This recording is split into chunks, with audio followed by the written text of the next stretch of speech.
ہے. اگر آپ کچھ مانگیں گے تو وہ سنے گا اور انشاءاللہ کرے گا بھی. یہ گمان غالب رکھیں، یہ خیال، یہ یقین رکھیں. پھر اس کے بعد اللہ رب العزت سے اس طریقے سے مانگے، مولا تو ہمارا مولا ہے، تو ہمارا مالک ہے، تو ہمارا اللہ ہے.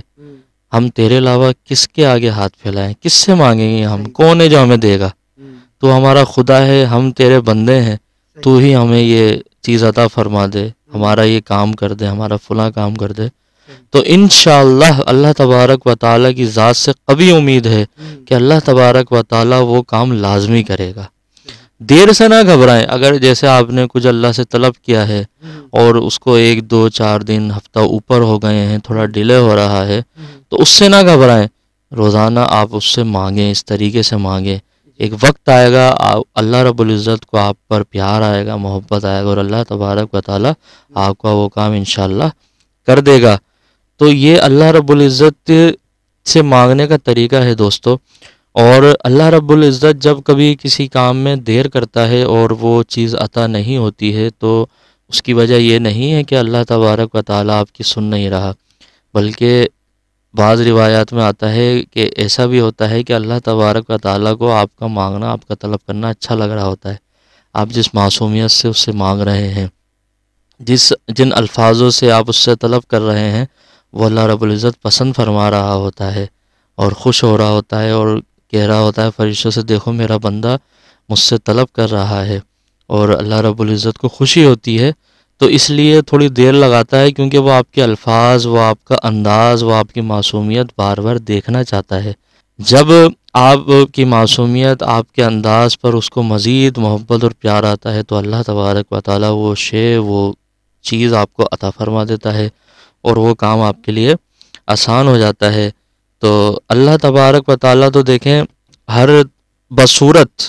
صورت میں انسان کے کام کرتا ہے. دیکھیں اگر دعا قبول ہوتی ہے تو یہ فائدہ ہوتا ہے کہ دنیا میں کام آسان ہو جاتا ہے، اور اگر نہیں ہوتی ہے تو اس کے بارے میں روایات میں آتا ہے کہ بروز قیامت اللہ تبارک و تعالیٰ ان دعاؤں کے وسیلے سے، ان دعاؤں کے بدل میں دوسری نعمتیں عطا فرمائے گا. جب وہ نعمت دے گا تو بندہ کہے گا کاش میری دنیا میں کوئی دعا قبول ہی نہیں ہوئی ہوتی. تو اتنا بہترین اجر اللہ تبارک و تعالیٰ عطا فرمائے گا.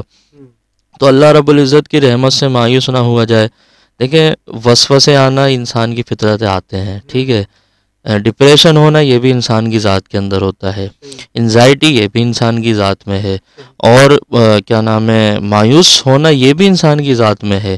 ہم نے کرنا کیا ہے، انسان نے کرنا کیا ہے؟ جیسے میں نے کہا ساری چیزیں انسان کی ذات میں موجود ہیں، لیکن ہم نے کرنا کیا ہے؟ ہم نے اس پر کنٹرول کرنا ہے.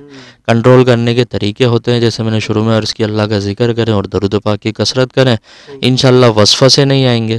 جب وسوسے نہیں آئیں گے تو ڈپریشن نہیں ہوگا، ڈپریشن نہیں ہوگا تو انزائٹی نہیں ہوگی اور مایوسی نہیں ہوگی.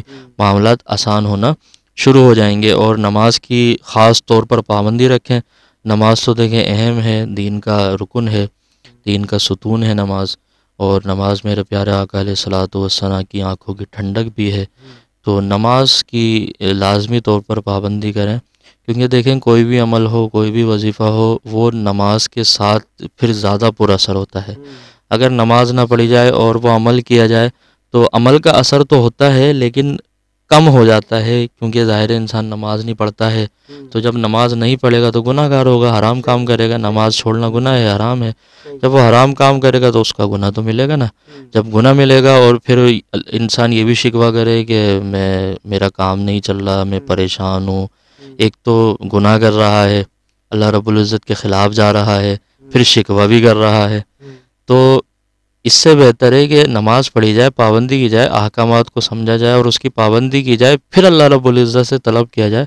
اللہ پاک دیتا ہے، اللہ رب العزت لازمی دیتا ہے. تو یہ اللہ رب العزت سے مانگنے کے طریقے ہیں، طلب کرنے کے طریقے ہیں. میں ایک چیز اور ایڈ کر دوں آصف بھائی، کہ اللہ تبارک و تعالیٰ سے طلب کرنے کے لیے جو ایک بڑی اہم چیز ہے، جو بزرگان دین کا طریقہ ہے، وہ نوافل کے ذریعے اللہ رب العزت کا قرب حاصل کیا کرتے تھے. وہ تو اللہ کی محبت کے لیے نوافل ادا کیا کرتے تھے. تو یہ بھی ایک طریقہ ہے. آپ زیادہ نہیں، جب آپ پریشان ہو، مشکل میں ہو، تو آپ 2 رکعت کر کے 20 رکعت، زیادہ نہیں، 2 رکعت کر کے 20 رکعت نوافل ادا کریں، ٹھیک ہے. اور ان نفل کے اندر نیت یہ کریں کہ اللہ صرف تیری رضا حاصل کرنے کے لیے، تیری محبت میں یہ ہم نفل ادا کر رہے ہیں۔ آصف بھائی مشکل سے میں سمجھتا ہوں 20 سے 30 منٹ لگیں گے یہ سارے 20 رکعت نوافل ادا کرنے میں۔ الحمدللہ کے بعد سورت آپ کوئی بھی پڑھ لیں، وہ آپ کی مرضی ہے، چھوٹی سورت بڑی سورت، اور یہ 20 رکعات کمپلیٹ کرنے کے بعد پھر اس انداز سے دعا مانگیں جیسے میں نے عرض کیا کہ یا اللہ تو ہمارا مالک ہے، تو ہمارا مولا ہے، ہم تیرے علاوہ کس کے آگے اپنا ہاتھ پھیلائیں گے، ہم کس سے مانگیں گے، تو ہمارا یہ کام کر دے، تو اللہ تبارک و تعالی انشاءاللہ آپ کا کام ضرور کرے گا انشاءاللہ۔ بالکل جناب، اور یقینی طور پر جو کہ تمام گفتگو ہوئی ہے، تمام گفتگو کی ہے نجم خان نے، تو یقیناً آپ کو اس بات کا تو اندازہ ہو گیا ہوگا کہ کون سی چیزیں ہیں جو ہمیں کرنی چاہیے جس سے ہم ان وسوسوں سے، ڈپریشن سے، انزائٹی سے، مایوسی سے باہر آ سکتے ہیں۔ لیکن اگر ہم دیکھیں فی زمانہ نجم کو دیکھا ہے کہ فی زمانہ آج کل جو ینگسٹرز ہیں، بچے ہیں، لڑکیاں ہیں، لڑکے ہیں، یہ اپنی جو کہنا چاہیے کہ ڈپریشن کو ختم کرنے کے لیے، کم کرنے کے لیے مختلف نشوں کا استعمال کر رہے ہیں۔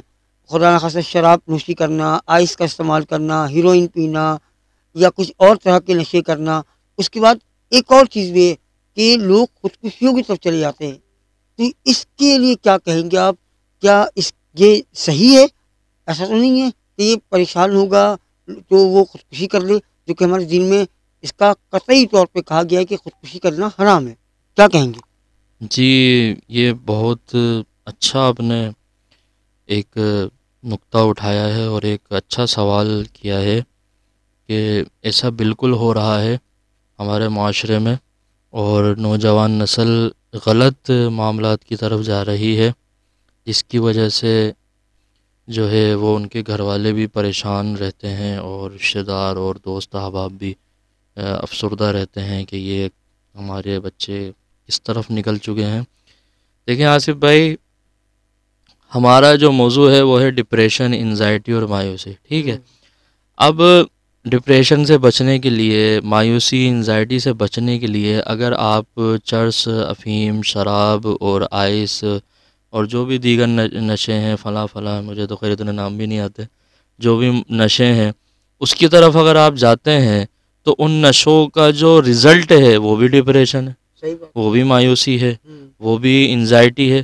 تو فائدہ آپ ایک ڈپریشن سے بچنے کے لیے دوسرے ڈپریشن میں جا رہے ہیں، اور مزید ڈپریشن اور مایوسی کے ساتھ ساتھ اس میں تو جسمانی اور امراض کا بھی خدشہ ہوتا ہے، خطرہ ہوتا ہے، اور جان کا بھی خطرہ ہوتا ہے، جیسے شراب پینے سے لنگس کا معاملہ بگڑ سکتا ہے اور گل سکتے ہیں پھیپھڑے وغیرہ انسان کے، اور آئس کا جو نشہ ہے یہ دماغ کو بھی بالکل بے قابو کر دیتا ہے۔ یہاں تک سنا گیا ہے کہ آئس کے نشے والے لڑکوں نے اپنے ماں باپ کو مار دیا، نیوز میں آتا رہتا ہے، کیونکہ اس کے بعد ہوش ہی نہیں ہوتا اس کو، میں کیا کر رہا ہوں کیا نہیں کر رہا، ایک انسان کو پتہ ہی نہیں ہے، تو وہ پھر کیا کرے گا، وہ غلط ہی کام کرے گا۔ اب چھوٹے ڈپریشن سے بچنے کے لیے بڑا ڈپریشن پال لیا، اب ظاہر ہے خدا نہ خواستہ اس نشے کی صورت میں معاملات گڑبڑ ہو گئے، کسی کا قتل ہو گیا یا کوئی نقصان ہو گیا یا کوئی کسی کا مالی نقصان ہو گیا، اب آپ تو نشے میں تو پتہ نہیں چلا، جب نشہ اترے گا تب تو آپ ٹینشن میں آؤ گے نا، تب تو آپ کو پتہ چلے گا، تب آپ کا ڈپریشن مزید بڑھ جائے گا۔ تو یہ ڈپریشن سے نکلنے کے لیے مزید ڈپریشن میں جانا یہ تو کوئی بیتو کی بات ہے نا، یہ تو نہ سمجھ میں آنے والی بات ہے۔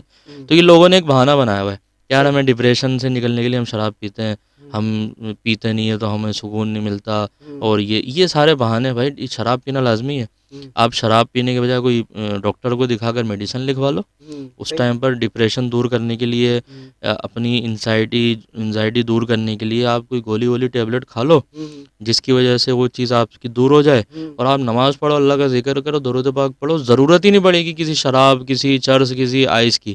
یہ تو بہانے بنائے ہوئے ہیں کہ بس پینے کا شوق ہے، کوئی نہ کوئی بہانہ چاہیے تاکہ لوگوں کی نظر میں غلط نہ ہو۔ اچھا، جو لوگ ہیں جو ان جیسے ہی ہوتے ہیں وہ بولتے ہیں ہاں صحیح ہے کرو، کوئی مسئلہ ہی نہیں ہے، لیکن جو سمجھدار لوگ ہیں، پڑھے لکھا ایک طبقہ ہے، وہ ظاہر ہے غلط کہتا ہے، بولتا ہے یہ غلط چیز ہے، آپ کس طرف جا رہے ہو، آپ چھوٹے ڈپریشن سے بچنے کے لیے بڑے ڈپریشن کی طرف جا رہے ہو، چھوٹی مایوسی سے بچنے کے لیے بڑی مایوسی کی طرف جا رہے ہو۔ تو یہ ایک بہت غلط بات ہے جو ہمارے کالج، یونیورسٹیز، اسکول کے بچے تک میں نے دیکھا ہے سگریٹ وغیرہ عام ہو گئی ہے۔ آئس تو لڑکے 15 16 17 سال کے لڑکے جوان نسل وہ آئی ایس پی